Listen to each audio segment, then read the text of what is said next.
Drug free India awareness movement committee district unit Gulbarga आज Avon शाही में एक प्रेस मीट ली गई, जहां पर अलंग के एमएलए बीआर पाटिल और एडवोकेट वहाज बाबा के साथ कई सारे टीम के मेंबर्स यहां पर मौजूद थे।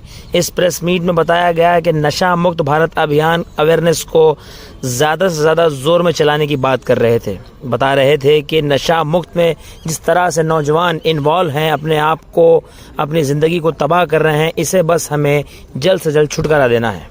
इसी बीच के चलते बीआर पाटिल ने भी मीडिया से बात करते हुए काफ़ी सारी बातें कही हैं और एडवोकेट वहाज बाबा ने भी काफ़ी सारी बातें प्रेस मीट में कही है।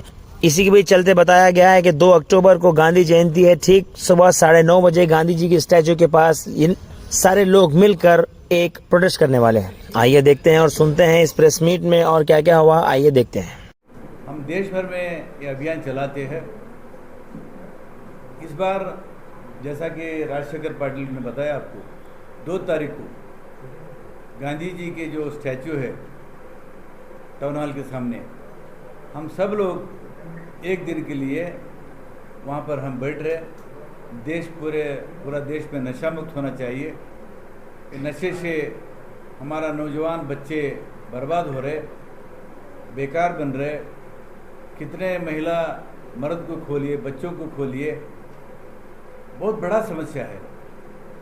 ये सामाजिक भी है, आर्थिक भी है। अगर इस देश को बचाना है तो गांधी जी का सपना था, उसको साकार करना है, और बाबा साहब का जो सपना था उसको भी साकार करना है। और सारे मजहब के लोग, चाहे हिंदू हो, मुस्लिम हो, क्राइस्ट हो, धर्म बुद्ध हो, सब इसके खिलाफ है। तो आज गुलबर्गा में हम लोग शुरू कर रहे हैं 2 तारीख को। आप सभी का सहकार चाहिए। आपके मदद से जनता को हम पहुंच सकते हैं और बड़ा मूवमेंट खड़ा हो सकता है। विशेष तौर पे महिला लोग इसमें तबाह है। आज रोज़ ज़्यादा बढ़ रहा है। सरकार ने फिर 1000 वाइन शॉप देने का भी बात कल हमारा एक्साइज मिनिस्टर के मुंह से हमने सुना है। ये बहुत भयानक है। तो इसके लिए हम अभियान चला रहे। आप सभी सोशल मीडिया साथियों को मेरा विनती है कि ज़्यादा से ज़्यादा आप लोगों तक पहुंचाने का काम करिए। इतना ही मेरा विनती है। सर, राज्य में आपकी सरकार है, तो इस पर प्रतिबंध राज्य में क्यों नहीं लग रहा? जिस तरह देखते हैं सर, हाल ही के दिनों में गुलबर्गा ज़िले से कितना किलो गांजा निकला, बैंगलोर सिटी का पुलिस आके लेके गया। कोई प्रतिबंध, कोई स्ट्रिक्ट एक्शन क्यों नहीं? देखिए, सरकार तो ज़रूर कांग्रेस का है, लेकिन कांग्रेस का जो मैनिफेस्टो है वो उसको मैं मानता हूँ, लेकिन सारे बातों के लिए मैं राज़ी नहीं हूँ। मेरा एक आज़ादी है, मुझे कहने का हक है, और सॉवरेन गवर्नमेंट है। हम एज ए पब्लिक आदमी, मैं सरकार को भी विनती कर सकता हूँ, सरकार को मैं मांग कर सकता हूँ, और सरकार के सामने मैं धरना भी लगा सकता हूँ इस काम के लिए। एक पार्टी के खिलाफ नहीं है। सर, शराब खानों में एज लिमिट का कोई ऐसा लोगो वगैरह नहीं लगा रहता। देखा जाता है कि कॉलेज स्टूडेंट्स हो या उससे नीचे तक के एज के बच्चे हो, वो लोग शराब खानों में, बारों में दिखे जाते हैं, मगर पुलिस इस पर कोई एक्शन नहीं लेती है। सरकार का इस पर क्या ये रहेगा? इसके बारे में हम भी दुखी है। नौजवान पूरे सत्यानाश हो रहा है। ये 12-13 साल के लड़के लोग दारू पीना शुरू कर दिए। उसमें समाज में अशांति तैयार हो गया, क्राइम रेट ज़्यादा हो गया, एक्सीडेंट ज़्यादा हो गया, डोमेस्टिक वायलेंस ज़्यादा हो गया, और भी कई सवाल हमारे सामने आ रहे हैं। तो इसको रोकने के लिए एक ही रास्ता है कि नशा मुक्त भारत बनना ही चाहिए, और सारे पॉलिटिकल पार्टीज इसको मानना चाहिए। इसलिए हम सरकार पर दबाव ला रहे हैं। सर, ये जो अभियान है किस तरह युवाओं तक पहुंचेगा? कुछ चॉकआउट हुआ है, कुछ प्लान हुआ है, किस तरह से जागृति युवाओं में आएगी? देखिए, अभी हमारे साथ सिर्फ 2 नौजवान हैं, राजशेखर पाटिल और हमारे अश्विनी। ऐसे लोग हैं, लेकिन अभी हमसे कांटेक्ट में नहीं आए। और ज़्यादा से ज़्यादा इसका काम है कि सारे जो रिलीजियस हेड्स हैं, चाहे लिंगायत हो, चाहे मुस्लिम हो, बौद्ध हो, क्राइस्ट हो, इनका बड़ा जिम्मेदारी है। इनको हम विनती करते हैं कि अगर मज़हब को बचाना है, चाहे कोई भी मज़हब को बचाना है तो दारूबंदी होना बहुत ज़रूरी है। तो इसलिए हम लोग ये फोरम बनाए। सर, पुलिस प्रशासन का भी तो इसमें अहम रोल माना जाए, चेक पोस्ट लगाया जाए, वहाँ से रोक। बिल्कुल, पुलिस और एक्साइज डिपार्टमेंट इसको रोकना चाहिए, लेकिन नहीं रोक पा रहे। इसके वजह बहुत सारी बातें हैं, अभी हम आगे जाके चर्चा करेंगे। जब सरकार हमको बुलाएंगे उस वक्त हम बात करेंगे। हमारा डिस्ट्रिक्ट मिनिस्टर प्रियंका खरगे साहब कई बार इसके बारे में प्रेस कॉन्फ्रेंस में सवाल उठाया कि किराना शॉप में दारू बेच रहा है, पान डब्बा में दारू बेच रहा है, होटल में दारू बेच रहा है। प्रियंका खरगे जी को भी हम मिलने वाले हैं कि आप ही के मुंह से ये बात आए है, आप ही हमारा जिला मंत्री है, आप क्यों नहीं ये काम करते हैं, उनको भी हम बात करने वाले हैं। सर, शराब के साथ साथ गांजा भी जो है आम खास बिक रहा है और गांजे के ऊपर ये सब, इसीलिए हम सिर्फ दारू का बात नहीं है, नशा मुक्त भारत की बात कर रहे हैं। ये बच्चे लोग जो है ड्रग एडिक्ट हो गए, कितने बच्चे लोग हमारे बर्बाद हो गया ड्रग एडिक्ट होके। और गुटखा में भी नशा है, गुटखा से कैंसर हो रहा है। बहुत बड़े बड़े सवाल हमारे सामने आ रहे हैं, तो विस्तार रूप से हम इसके बारे में चर्चा करेंगे। बिहार में कम से कम नीतीश कुमार जो कानून लाया, बहुत कड़क कानून है।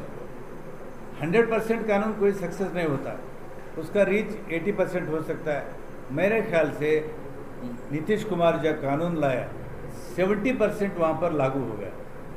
70%, ये भी बहुत बड़ा कामयाबी है। वहाँ महिला खुश है, डोमेस्टिक वायलेंस नहीं हो रहा है, एक्सीडेंट नहीं हो रहा है, और कोई वायलेंस नहीं हो रहा है। बहुत सारे प्रॉफिट इसके बाद होगा। नीतीश कुमार ने तो पहल की है सर, शुरू किया है, लेकिन राज्य में कब होगा ये इस तरीके से? कहीं राज्यों ने शुरू किया, गुजरात से शुरू हुआ है, जैसे गांधी जी का राज है, लेकिन आज भी वहाँ पर दारू बेच रहे हैं। तेलंगाना में शुरू किए, वो भी बंद हो गया। केरला में शुरू हुआ, वो भी बंद हुआ। हम कर्नाटक सरकार को हम ये मांग करते हैं कि जैसा नीतीश कुमार जो सारे विरोधी पार्टी एक हो रहे, एक मुद्दा ये भी रखिए कि देश के लोगों को, गरीब लोगों को, महिलाओं को बचाना है तो नीतीश कुमार जी ने अगवा लेना चाहिए कि सारे पार्टियों को बनाना चाहिए कि ये नशा मुक्त भारत बनने का भी काम आपको लेना पड़ेगा। सर, मार्च 2018 में लिकर से रेवेन्यू जनरेट होता 17,000 करोड़। 5 साल में 2023 में आप 29,000 करोड़ पे रेवेन्यू जनरेट हो रहा है गवर्नमेंट ऑफ कर्नाटका को। सीएम बोल रहे हैं कि 36,000 करोड़ हमारा टारगेट है, यानी कि बढ़ाना चाह रहे हैं, कम नहीं करना चाह रहे हैं। इंक्रीज हो रहा है। 36,000 करोड़ रेवेन्यू जनरेट करने का टारगेट है सिद्धरामैया का लिकर से। सिद्धरामैया का टारगेट है, सरकार का टारगेट है। सर, सीएम तो सिद्धरामैया सरकार ही कहा जाए। गवर्नमेंट आप एक मुहिम लेकर चल रहे हैं, मगर गवर्नमेंट आपके अपोजिट चल रही है। गवर्नमेंट चाह रही है नहीं, नशा ज्यादा हो, टारगेट 36,000 करोड़ का गवर्नमेंट ने सेट किया है। एक मैं सवाल, महिला सबलीकरण के बारे में, सोशल जस्टिस के बारे में हमारी सरकार कटिबद्ध है, कमिटेड है। ये भी एक सवाल महिला सबलीकरण के में आते हैं। अगर घर अच्छा रहा तो परिवार अच्छा रहता, बच्चे अच्छा रहता, मर्द अच्छा रहता। घर में ही प्रॉब्लम हो गया तो सारे बिगड़ जाते। तो सबलीकरण का जो बात है इसको अप्लाई होता है। आप महिलाओं को बस का फ्री पास दे रहे, महिलाओं को गृह लक्ष्मी में आप 2,000 रुपये में घर चलाने के लिए दे रहे, लेकिन आप 36,000 करोड़ रुपया पैसा उनके तरफ से छीन ले रहे आप। ये सही नहीं है। जो हमारे महिला लोग गांव में हम जाते हैं, विशेष तौर पे दलित कॉलोनी में, तांडा में, गरीबों के कॉलोनी में, हमारे बहनें ये कहते हैं कि आपका पैसा न को, आपका चावल न को, आपका कोई कुछ भी मत न को, हमारा दारू बंद करिए। एक ही मांग है। महिला इतना तबाह है कि कहीं महिला घर छोड़ के गुलबर्गा शहर में कोई बर्तन धोने का काम करे, कपड़ा धोने का काम करे, कोई घर की सफाई के, सारे महिलाओं के पीछे एक एक कहानी है। इसके बारे में हम जागृत करने के लिए मुहिम उठाए। 65% ज़्यादा रेट जो है जम किया है। इसलिए तो हम चिंतित है ना। आपके असेंबली में आवाज उठाएंगे या सिर्फ जरूर असेंबली में आवाज़ उठाए हुए हैं। नशा मुक्त भारत जागृति अभियान का ऑब्जेक्ट ये है कि समाज में एक जागृति लाए, समाज में एक अवेयरनेस लाए। बार बार ये क्वेश्चन हो रहा है कि हम गवर्नमेंट में हैं, गवर्नमेंट में क्यों आप आवाज़ नहीं उठा रहे हैं, क्यों नहीं बैन करा रहे हैं। हमारा समिति का ऑब्जेक्ट मकसद ये है कि गवर्नमेंट, कोई भी गवर्नमेंट हो, यूजुअली वही योजना बनाती है जो लोगों की जनभावना है, लोगों की क्या फीलिंग है, ये देखकर गवर्नमेंट अपनी योजनाएं बनाती है। तो हमारी समिति का ऑब्जेक्ट ये है कि लोगों में एक अवेयरनेस क्रिएट करें, एक सोशल रिफॉर्म लेकर आए, अपने तरफ से एक रिफॉर्म लेकर आए। सब लोगों को मालूम है ड्रग, आज नौजवान ड्रग में इन्वॉल्व है, महिला परेशान है, एक्सीडेंट्स हो रहे हैं, क्राइम हो रहा है। ये सोसाइटी में, समाज में एक जागृति आना है। समाज में अगर जागृति आएंगी, अवेयरनेस आएगा तो 100% यही ओपिनियन क्रिएट करना है समाज में कि हमें एक स्वस्थ समाज के लिए, एक हेल्दी सोसाइटी के लिए हमें नशा मुक्त करना है। ये अभियान का यही मकसद है। अभियान पैरेलली हम गवर्नमेंट के साथ, गवर्नमेंट को ये सोसाइटी में अवेयरनेस क्रिएट भी करा रहे हैं और गवर्नमेंट को जनता की भावना भी बता रहे हैं। इसका मकसद ये है। इसके लिए आज नहीं बल्कि बी.आर. पाटिल साहब पिछले कई सालों से ये जागृति अभियान चला रहे हैं। उसका ही एक कड़ी ये है कि समाज में एक जागृति आए, वरना उम्मीद है ना कोई आशा है, हर तरफ निराशा है, बर्बाद तुम्हें ये कर देगा, नशे की यही परिभाषा है। तो हम समाज में जागृति लाना चाह रहे हैं इस समिति के जरिए से। तो 2 अक्टूबर को सुबह 9:30 बजे महात्मा गांधी स्टैचू के पास ये अभियान, एक समावेश, एक प्रोग्राम, इसके बारे में जागरूक कराने के लिए, समाज को जागरूक कराने के लिए बी.आर. पाटिल साहब और हमारे हुड़गी साहब, आप गाला साहब, दीपक गाला साहब और पूरे हमारे जो भी सीनियर लीडर्स हैं, इनकी नेतृत्व में रिलीजियस हेड्स, ये लोगों को सबको इनवाइट कर कर एक जागृति का एक समावेश, एक प्रोग्राम किया जा रहा है। मैं हमारी समिति की तरफ से आप तमाम लोगों से रिक्वेस्ट है कि हमारे इस अनाउंसमेंट को, प्रोग्राम को आप लोगों तक लेकर जाइए। हम पूरा विश्वास करते हैं कि हमारे इस प्रेस कॉन्फ्रेंस से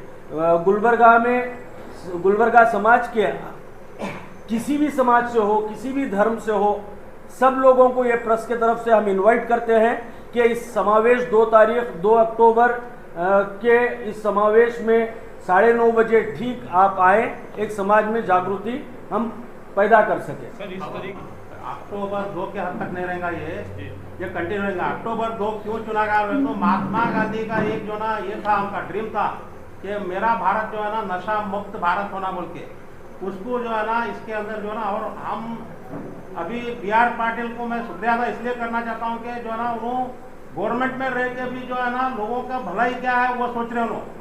एक आप जैसा बोले रेवेन्यू जनरेट होता है, लेकिन सोशल वेलफेयर कंसेप्ट का वो रेवेन्यू जनरेट का नहीं है।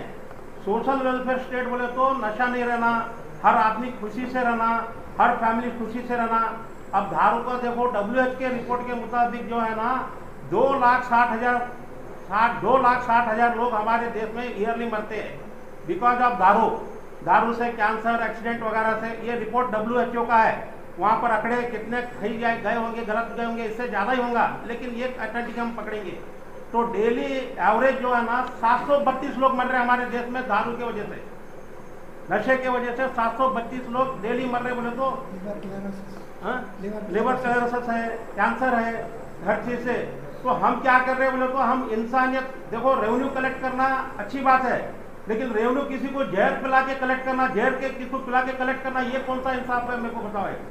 हमारा कंसेप्ट क्या रहना, सोशल वेलफेयर स्टेट रहना, हर आदमी खुशी से रहना। दारू से ये जो है कितना जो है ना ये होता है बोले तो क्राइम रिलेटेड होता है, क्राइम भी इससे थोड़ा बहुत कंट्रीब्यूशन होता है दारू से जो है ना कोई भी जो है ना संसार या फैमिली उसका पीस ही चले जाता है। हर फैमिली पीस के रहने का हर एक को ये हक है उसको, हर एक को रहने का। तो ये चीज जो है ना गवर्नमेंट खुद जो है ना आगे आना है इसको सोशल वेलफेयर के लिए। इंस्टेड ऑफ कलेक्टिंग जो है ना रेवेन्यू के पीछे पड़ के, रेवेन्यू दुनिया के है जो ऐसे वेस्ट डिपार्टमेंट है उनको कर पड़े तो रेवेन्यू सेविंग होता है, उसके तरफ जो है ना सरकार का ध्यान होना। ये नहीं कि भाई हम दारू बेच के जो है ना कलेक्ट करेंगे बोले तो जहर पिला के कलेक्ट करेंगे बोले सर की बात होगी ये बात, तो ये सोशल वेलफेयर का कंसेप्ट नहीं है ये, it is a anti social welfare measure बोलते हैं हम, इसको बोलना चाहता हूँ मैं। और हर आदमी को देखो क्या है बोले तो इसमें दारू पीने से खाली इंडिविजुअल तबाह नहीं होता, इसके साथ जो है ना उसके फैमिली तबाह होती है, उसके बीवी बच्चे वगैरह पूरे वो जो है ना प्रॉब्लम में पड़ते हैं। तो जो है ना गरीबी हटाओ बोल के बोले तो एक तरफ जो है ना गरीबी और पैदा कर रहे हैं हम इसके हिसाब से, ये कौन सा जो है ना इंसाफ है बोल के मैं पूछना चाहता हूँ। और एक बार मैं जो है ना ये इनिशिएशन जो लिए हमारे BR पाटिल साहब, इसके लिए मैं जो है ना सबके तरफ से मैं शुक्रिया अदा करना चाहता हूँ और उनके साथ हम हमेशा रहेंगे और ये अभियान में, और मैं ये आशा करता हूँ, मैं उम्मीद करता हूँ कि अभियान जो है ना निरंतर रहेगा, ये निरंतर रहेगा जब तक के गवर्नमेंट का जो है ना आँख नहीं खुलती जब तक ये चालू रहेगा, और हर आदमी को अमन से रहने का जो है ना एक दिन आएगा, ऐसा मैं ये उम्मीद करता हूँ मैं। ಸರ್ಕಾರಕ್ಕೆ ನಷ್ಟನೂ ಅಷ್ಟೇ ಇದೆ. ಯಾಕೆ ಹೇಳ್ತೀನಿ ಅಂದ್ರೆ ಈಗ ನೀವು ಕುಡಿಯೋದು ನಿಮಗೆಲ್ಲ ಭಾಳ ಇದರಲ್ಲಿ ಹೇಳ್ಬೇಕಾದ್ರೆ ಕುಡಿಯೋರು ಯಾರು ಶ್ರೀಮಂತರು ಅಲ್ಲಿ ಹೋಗಿ ಹಳ್ಳಿಗಳದಾಗ ಕುಡಿಯಂಗಿಲ್ಲ, ಅಂತ ಕೆಟ್ಟ ಇದು ವಸ್ತು ಕುಡಿಯಂಗಿಲ್ಲ, ವಿಷಯ ಕುಡಿಯಂಗಿಲ್ಲ. ಕುಡಿಯೋರು ಎಂಥವ್ರು ಸಿಗ್ತಾರೆ ಅಂದರೆ ಇವತ್ತು ಮುಂಜಾನೆ ಸಂಚಾನ ಕೆಲಸ ಮಾಡ್ತಾರೆ, ಗೌಂಡರಾಗಿರ್ಬೋದು, ಹೊಲ ಕೆಲಸ ಮಾಡೋದಿರ್ಬೋದು, ಅಥವಾ ದಲಿತರಾಗಿರ್ಬೋದು, ಕೂಲಿಕಾರರು ಇಂಥವ್ರೇ ಕುಡಿದು ಅವ್ರ ಮನೆಯೆಲ್ಲ ಹಾಳಾಗಿ ಹೋಗ್ಯಾವ. ಅಷ್ಟೇ ಅಲ್ಲ, ಅದು ಆದ್ಮೇಲೆ ಮತ್ತೊಂದು ಇನ್ನೊಂದು ಹಾಳಂದ್ರೆ ಇವ್ರು ಹೋಗಿ ಸರ್ಕಾರದ ಎಲ್ಲರ ದವಾಖಾನೆ ಹೋದ್ರೆ ಹಾಸ್ಪಿಟಲ್ ಸರ್ಕಾರಿ ಆಗಿರ್ಬೋದು ಪ್ರೈವೇಟ್ ಹೋಗಿರ್ಬೋದು, ಅದು ಎಷ್ಟು ಕುಡಿದು ದುಡ್ಡು ಹಾಳು ಮಾಡ್ಕೊಂಡಿರ್ತಾರೆ ಅಷ್ಟೇ ದುಡ್ಡು ಮತ್ತೆ ದವಾಖಾನೆ ಇರ್ಬೇಕು. ಇಷ್ಟಾದ್ರೂ ಸಹ ಆ ಮನ್ಯಾಗ ಮನುಷ್ಯ ಉಳಿಯಂಗಿಲ್ಲ, ಗಳಸ ಮನುಷ್ಯ ಉಳಿಯಂಗಿಲ್ಲ. ಇದರಿಂದ ಇಡೀ ಒಂದು ಹಳ್ಳಿಗಳು ಸಹಿತ, ನನ್ನೇ ಒಂದು ಸಣ್ಣ ಹಳ್ಳಿ ಪಟ್ಪಳ್ಳಿ ಅಂತ ಚಿಂಚೋಳಿ ತಾಲೂಕದ 5 ಮನೆಗಳದಾಗ ದಾರು ಮಾಡ್ತಾರೆ. ಇವತ್ತು ನಾವು ಓಪನ್ ಆಗಿ 5 ಮನೆಗಳದಾಗ ದಾರು ಮಾಡ್ತಾರೆ, ಹೋಟೆಲ್ಗಳದಾಗ ದಾರು ಮಾಡ್ತಾರೆ, ಕಿರಾಣಿ ದುಕಾನದಾಗ ದಾರು ಮಾಡ್ತಾರೆ. ನಮ್ಮೂರಾಗ ಹಾಲು ಬರೋವರ್ತ ಹೇಳಿಲ್ಲ, ಅದ್ರ ಸರಾಯಿ ಎಲ್ಲ ಅಂಗಡಿಗಳದಾಗ ಸಿಕ್ತು, ಎಲ್ಲ ಮನೆಗಳದಾಗ ಸಿಕ್ತು. ಇದರಿಂದ ಏನು ಮಾಡತ್ತೀರಿ? ನಾ ಎಲ್ಲ ಸರ್ಕಾರಗಳಿಗೆ, ಯಾವುದೇ ಸರ್ಕಾರ ಆಗಿರ್ಬೋದು, ಯಾವುದೇ ಪಕ್ಷ ಆಗಿರ್ಬೋದು, ಯಾರೇ ಮನುಷ್ಯ ಆಗಿರ್ಬೋದು, ನಾವು ಎಲ್ಲರಿಗೆ ಒಂದು ಎಚ್ಚರಿಕೆ ಕೊಡ್ಲಕ್ಕೆ ನಮ್ಮ ಸಂಘಟನೆ ಇದಕ್ಕಿದೆ. ಹಳ್ಳಿಲಿಂದ ದಿಲ್ಲಿ ತನಕನು, ಬಡವರಿಂದ ಶ್ರೀಮಂತರ ತನಕನು ಬರೀ ಚಟ ಅಂದ್ರೆ ಬರೀ ಸರಾಯಿ ಕೊಡೋದು ಅಷ್ಟೇ ಅಲ್ಲ. ಇವತ್ತು ಗುಟ್ಕಲಿಂದ ಮಕ್ಕಳೆಲ್ಲ ಹಾಳಾಗ್ತಾ ಇದ್ದಾರೆ, ಕ್ಯಾನ್ಸರ್ ಆಗ್ತಾ ಇದೆ. ನೀವು ಕ್ಯಾನ್ಸರ್ ಹಾಸ್ಪಿಟಲ್ ಎಷ್ಟೋ ಕ್ಯಾನ್ಸರ್ ಆಗ್ತಾ ಇದ್ದಾವೆ, ಅದೆಲ್ಲ ಕುಡಿಯೋದ್ರಿಂದ ಅದರಲ್ಲಿ ಇವತ್ತು ಹಾರ್ಟ್ ಅಟ್ಯಾಕ್ ಆಗ್ತಾ ಇದ್ದಾವೆ. ಇದೆಲ್ಲ ಕಡೆ ನಾವು ಲಕ್ಷ್ಯ ಕೊಡಬೇಕಾದ್ರೆ ಈ ಹಳ್ಳಿಲಿಂದ, ವಿದ್ಯಾರ್ಥಿಗಳಿಂದ, ಹಳ್ಳಿ ಹೆಣ್ಮಕ್ಕಳಿಂದ, ಕೂಲಿ ಕಾರ್ಮಿಕರಿಂದ, ಮಧ್ಯಮ ವರ್ಗದವರು ಎಲ್ಲರೂ ನಾವು ಎದ್ದು ಇದಕ್ಕೆ ಎಲ್ಲರೂ ಪ್ರೊಟೆಸ್ಟ್ ಮಾಡಬೇಕು, ಎಲ್ಲರೂ ಇದಕ್ಕೆ ಸಪೋರ್ಟ್ ಮಾಡಬೇಕು. ಇದು ರಾಷ್ಟ್ರ ಮಟ್ಟದಾಗ BR ಪಾಟೀಲ್ ಇವತ್ತು ಪ್ರಾರಂಭ ಮಾಡಿದ್ದು, ಇವರಿಗೆಲ್ಲರೂ ಧನ್ಯವಾದ ಹೇಳ್ತೇವೆ ಎಲ್ಲ ನಮ್ಮ ಸಮಿತಿ ಪರವಾಗಿ. ಇದು ಅಷ್ಟೇ ಅಲ್ಲ, ಇನ್ನೊಂದು ಈ ಒಂದು ಸಮಾವೇಶಕ್ಕೆ, ಈ ಒಂದು ಪ್ರತಿಭಟನೆಗೆ, ಆಂದೋಲನಕ್ಕೆ ನಮ್ಮ ಇಲಕಲ್ಲಿನ ಮಹಾಂತ ಸ್ವಾಮಿಗಳು ಬರ್ತಾರೆ. ಮಹಾಂತ ಜೋಳಿಗೆ ಅಂತ ಅವ್ರ ದುಶ್ಚಟವ ಬರೀ ಜೋಳಿಗೆ ಹಾಕೋದೇ ಅವ್ರದ್ದೊಂದು ಕಾರ್ಯಕ್ರಮ ಇರ್ತಾರೆ, ಅವ್ರು ಬರ್ತಾರೆ. ಇನ್ನೂ ಅನೇಕ ಶ್ರೀನಿವಾಸ ಅಡಿಗೆ ರೇಣುಸಿದ್ಧ ಸ್ವಾಮಿಗಳು ಅವರು ಸಹ ಹಿಂಗೆ ನಶಾ ಮುಕ್ತಿದ ಸಲ ಕೆಲಸ ಅವರು ಬರ್ತಾರೆ. ಪೂರ್ಣೇಶ್ವರ ಸ್ವಾಮಿಗಳು ಬರ್ತಾರೆ. ಇನ್ನೂ ಅನೇಕ ಎಲ್ಲ ಧರ್ಮದ ಮುಖಂಡರು, ಎಲ್ಲ ಧರ್ಮದ ಗುರುಗಳು ಇದರೊಳಗೆ ಪಾಲ್ಗೊಳ್ತಾರೆ. ಇದು ಬರೀ ನಮ್ಮ ಅಷ್ಟರದೇ ಅಲ್ಲ, ಇದೆಲ್ಲ ಮೀಡಿಯಾದವ್ರದ್ದು ಒಂದು ಕರ್ತವ್ಯ ಇದೆ. ಇಡೀ ಒಂದು ಎಲ್ಲ ಮಕ್ಕಳ ಕರ್ತವ್ಯ ಇದೆ. ಜನರಿಗೆ ಅವೇರ್ ಮಾಡಬೇಕು, ಜನರಿಗೆ ತಯಾರು ಮಾಡಬೇಕು. ಕುಡಿಯೋರು ಇಲ್ಲ ಅಂದ್ರೆ ಮಾರೋರು ಏನ್ ಮಾಡ್ತಾರ, ಮತ್ ಕುಡಿಸೋರು ಯಾರ, ಮಾರೋರು ಯಾರ, ಅವ್ರ ಹಿಂದೆಲ್ಲ ಶ್ರೀಮಂತರು ಯಾರ, ಅವ್ರ ಹಿಂದೆಲ್ಲ ಬಹಳ ಮಂದಿ ರಾಜಕೀಯದವ್ರು ಯಾರ. ಅದಕ್ಕೆ ಇವರೆಲ್ಲರಿಗೆ ನಾವು ಎಚ್ಚರಿಕೆ ಕೊಡಬೇಕಾಗಿದೆ. ಇವರು ಒಂದ್ ವೇಳೆ ಚುನಾವಣೆದಾಗ ಎಲೆಕ್ಷನ್ ಇವ್ರು ಕುಡ್ಲಾಕ ರೊಕ್ಕ ಕೊಡ್ಲಿಲ್ಲ ಏನಿಲ್ಲ 5-10% ಮಂದಿರ ಬದುಕ್ತಾರೆ. ಇವ್ರು ಯಾರ ಎಲೆಕ್ಷನ್ ರೊಕ್ಕ ಕೊಟ್ಟು ಕೂಸರಾಟಿ ಹಾಕಿದವರು ಮಾಲ್ ಮಂದಿರ. ಅದಕ್ಕೆ ಅದ್ರ ವಿರುದ್ಧಾಗಿ ಜನಜಾಗೃತಿ ಮಾಡಬೇಕಾಗಿದೆ. ಅದಕ್ಕೆ ಎಲ್ಲ ಧರ್ಮದವರಿಗೆ ವಿನಂತಿ ಮಾಡ್ಕೋತೇನೆ. ನಾವು ಬರ್ತೇವೆ, ನಾವು ಲಿಂಗಾಯತ ಸಮಾಜದ ಎಲ್ಲ ಮುಖಂಡರು ಬರ್ತೇವೆ. ಎಲ್ಲರೂ ಕೈ ಜೋಡಿಸೋಣ, ಎಲ್ಲರೂ ಒಂದು ಮಾಡಿ ಇದಕ್ಕೊಂದು ಹೋರಾಟ ಮಾಡಿ ನಮ್ಮ ಮಕ್ಕಳಿಗೆ, ನಮ್ಮ ಜನಾಂಗಕ್ಕೆ ಒಂದು ಒಳ್ಳೆಯ ಸಂದೇಶ ಕೊಡೋಮಂತ ಈ ಸಂದರ್ಭ ಹೇಳಕ್ಕೆ ಇಚ್ಛೆ ಪಡ್ತೇನೆ. बात सही है आपका, एक्शन नहीं हुआ क्योंकि जिस तरह से आंदोलन होना चाहिए था नहीं हुआ, इस बात को भी हम मानते हैं. तो अब नीतीश कुमार एक ही अकेला आदमी ये सोच के वहाँ पर लागू किया. अगर हमारा अभियान से भी हमारा सरकार या भारत सरकार को अगर कन्विंस हो गया, वो रोके तो अच्छा है. तो हमारा कोशिश है, हम कामयाब हो सकते हैं, ऐसा हम भरोसा रखते हैं. हम कामयाब होंगे इसमें. कोई चौकआउट प्लान तो किया गया होगा कि किस तरीके से मेडिकल वालों को किस तरीके से देखा जाए, जो गांजा डीलर्स हैं ये सारे गवर्नमेंट मशीनरी के साथ बैठने के बाद ये आपका जो सारी चीज़ें डिस्कशन में आएगा, ज़रूर आएगा. आपका बात बहुत सही है. कॉफ ड्रॉप में, कॉफ सिरप में भी नशा है, उसको भी कई लोग पीते हैं। 10th स्टैंडर्ड 12th स्टैंडर्ड के बच्चे इन्वॉल्व हैं maximum, PUC second year 10th standard के बच्चे ये चीज़ों में इन्वॉल्व हैं। बिल्कुल सही है। फिर इस अभियान के जरिए किस तरीके से लोगों में जागरूकता लाई जाएगी? अभी सिर्फ हम महिला लोगों के पास जा रहे हैं क्योंकि वही तबाह है, वही परेशान है। तो महिला लोगों को 2 महिला हमारे साथी है, ये लोग भी कोशिश करेंगे और बाहर से भी लोग महिला आएंगे, ये अभियान हम शुरू करेंगे। अच्छा, मेरा और एक बात कहना है, हमारा जो संविधान है कॉन्स्टिट्यूशन, वेलफेयर स्टेट के बारे में हमने एक बात कहा है। तो वेलफेयर स्टेट का मतलब क्या है? ये वेलफेयर होता है कैसे? ये वेलफेयर नहीं होता, ये बर्बादी होता है। तो इसको आप रोकिए। लेकिन कहीं राज्यों में कानून लाया गया लेकिन सक्सेस नहीं हुआ, इसलिए हमारा मुख्यमंत्री सिद्धरामैया का ये भी कहना है कि पूरा देश में लाना चाहिए, क्योंकि directive principles of state policy में आता है। ये सरकारों को छोड़ा गया है, अपने अलग अलग सरकार लोग। अभी नीतीश कुमार ने अच्छा कामयाबी होगा इसमें, ऐसे ही सिद्धरामैया को हम रिक्वेस्ट करते ऐसा कानून आप भी लेके जाइए। सर, आप तो एक एमएलए हैं सर अलग के, आप हर बार के एंट्रेंस पर क्यों पुलिस वाले को तैनात नहीं करते सर, ट्रैफिक पुलिस वाले को? जबकि वो ड्रिंक एंड ड्राइव करके बाहर निकलेगा तो उसे कैच करके फाइन डाल के आप भी वही कलेक्शन पब्लिक पे यूज कर सकते हैं ना सर? मशीनरी फेल्योर की वजह से ही हो रहा है ना, इसमें सारे मशीनरी इन्वॉल्व है। ऐसे ऑफिसर्स को ट्रांसफर क्यों नहीं करवाया जा रहा? आप तो ट्रांसफर power में, कोई आप तो पनिशमेंट सरकार- नहीं भैया, ट्रांसफर कोई पनिशमेंट नहीं है। ये जो भी आएगा वही काम करेगा, एक्साइज में, पुलिस में, ये दोनों डिपार्टमेंट में है। तो फिर अवेयरनेस फेल जाएगा ना सर? नहीं, जनता अगर उठे तो अगर उनका सरकार को सही हो। झुकना पड़ेगा। इसलिए तो prima facie our target is people yes. and to educate the people, enlighten the people, and then pressurize the government. Prima facie our target is people themselves. Unless and until we educate them. Sir, लोगों तक किस तरीके से reach होने की आपकी planning है? ये भी बड़ा एक कोशिश है। जब गांव-गांव में हम जाते हैं, महिलाओं को बुलाते हैं, सेल्फ हेल्प ग्रुप से उनको भी बुला लेंगे हम लोग, एक सम्मेलन करेंगे। और एक कोशिश ये रहेगी कि हम जो है ना हर स्कूलों में जो है ना स्कूल लेवल पे डिबेट कॉम्पिटिशन भी रखेंगे। ये इसके साथ ये भी कोशिश रहेंगी। मैं और एक बात बताता हूँ, अनफॉर्चुनेट, बगल में रायचूर में एक बहुत बड़ा आंदोलन हुआ, 40,000 महिला रोड पे आए थे, लेकिन अखबार में एक लाइन भी नहीं है, कोई मीडिया में एक लाइन भी नहीं है। ये हम इससे भी परेशान हैं। जो महिलाओं का इतना बड़ा आंदोलन बगल में रायचूर में हुआ, असल में बहुत बड़ा मूवमेंट हुआ, लेकिन पेपर में, मीडिया में आते नहीं। ये सोशल मीडिया एक ही चीज़ है कि हमारे ऐसे बातों को जनता तक पहुंच सकते हैं।